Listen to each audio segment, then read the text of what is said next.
This section is what makes for a good fig.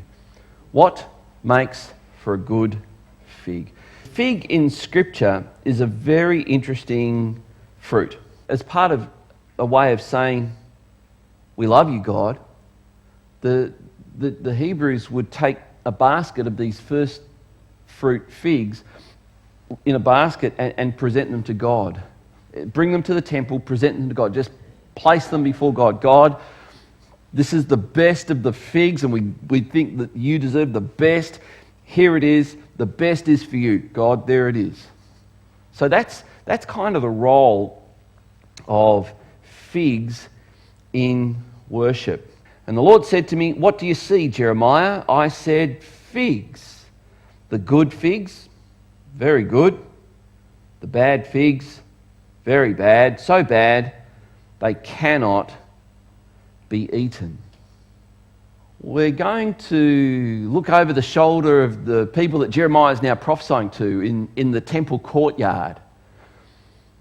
The moment Jeremiah says there's two baskets of figs, good figs, bad figs, the people who heard that would have made reference to the fact that this was after the exile of Jeconiah and certain people, it says together with the officials of Judah, the craftsmen, metal workers and others, who'd been taken to Babylon. Most of the people hearing Jeremiah say this in the temple courtyard would think, God got rid of all the bad figs. You know, he, after all, wouldn't want bad figs, a basket of bad figs in the temple. So all of those that would have been, bad figs would have been taken out of the temple. Get those figs out of here.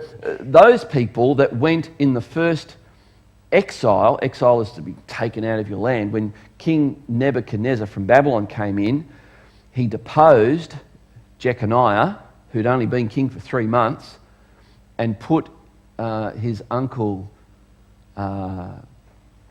Mattaniah as king, appointed him as king, and changed his name, which is kind of a conquering king sort of thing to do, to Zedekiah. But the people listening to Jeremiah now would have thought, all those people that went with King Nebuchadnezzar of Babylon, they were the bad figs. Yeah.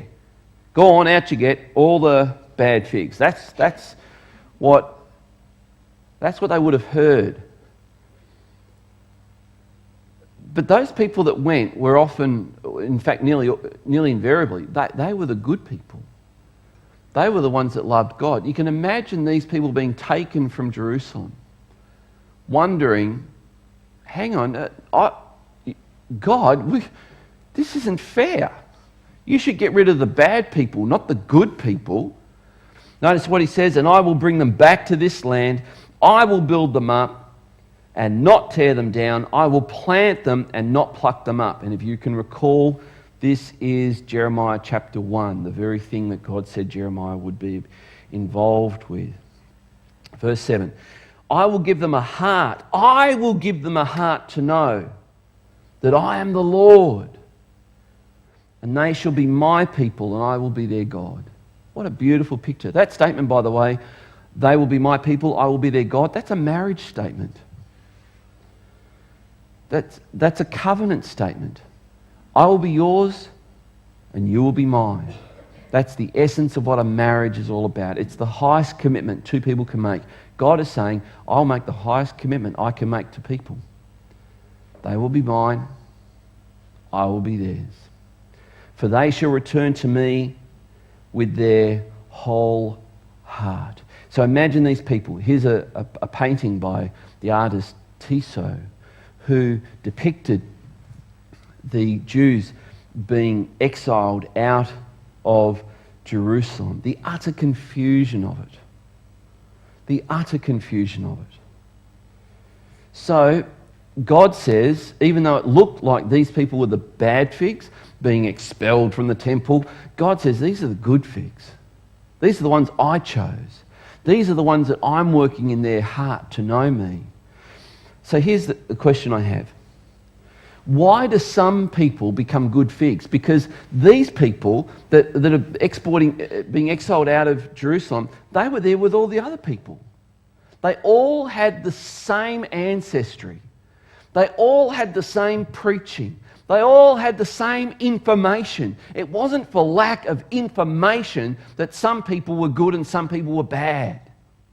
What is it? Why is it that some people turn out to be good figs and some turn out not? Here's an example in the Bible that we're named. We have two names of those that group of people. That group of people there, if you were to look really closely, you would see Daniel and Ezekiel.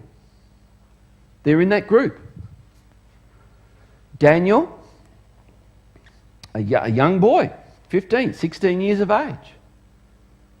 His parents were probably left behind. He was taken because he was being groomed to be an official. And there's an older guy who's a priest. His name's Ezekiel. And he's been taken. He's older. And later on, Ezekiel will speak of Daniel as one of the three godliest men that have ever lived. And so you've got these guys, they're good figs. Why were they good figs? What was it about these guys? They all did one thing. All of them. You could look at all of the things they did, and you would find there was one thing all of them did, and this is it. Good figs fear the Lord.